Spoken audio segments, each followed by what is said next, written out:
Agora a gente vai falar de nutrição. Você sabia que o seu filho pode estar desnutrido? Vamos conversar com a pediatra e nutróloga Carla Malta.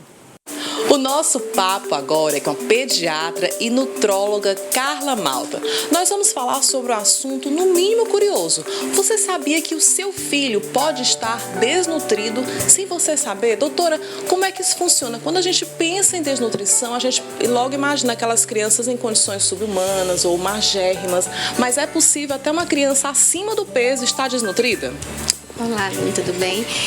Pode sim, né? Então a gente sabe que, por exemplo, se a gente for pensar na palavra desnutrição, a gente poderia pensar que desnutrição requer a alteração de qualquer estado nutricional, seja ele para menos, seja ele para mais. Como, por exemplo, a gente pode falar da questão da subnutrição quando tem a questão de uma deficiência, seja ela com relação à proteico-calórica, quando a gente pensa no peso, aquela criança mais magrinha, mas também pode ser com relação a uma deficiência de micronutrientes, por exemplo, o ferro, algumas vitaminas que são essenciais para o crescimento e desenvolvimento adequado das crianças. Assim como para mais, que é a questão da hipernutrição, que pode estar relacionada à questão da obesidade, como excesso de peso, mas até mesmo o excesso de vitaminas quando não tem a indicação de fazer. Então, uma criança pode sim estar acima do peso, por exemplo, e ter uma deficiência de ferro, ter uma deficiência de vitaminas específicas, se ela não tiver uma boa alimentação.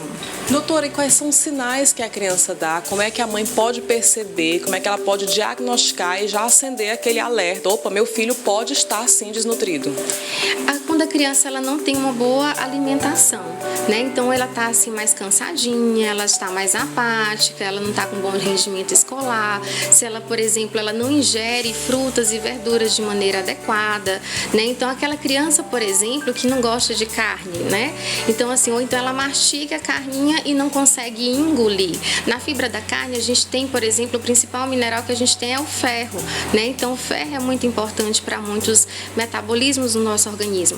Assim como a gente tem também um zinco que é importante para o crescimento. Então a deficiência disso vai alterar realmente o comportamento e o crescimento da criança.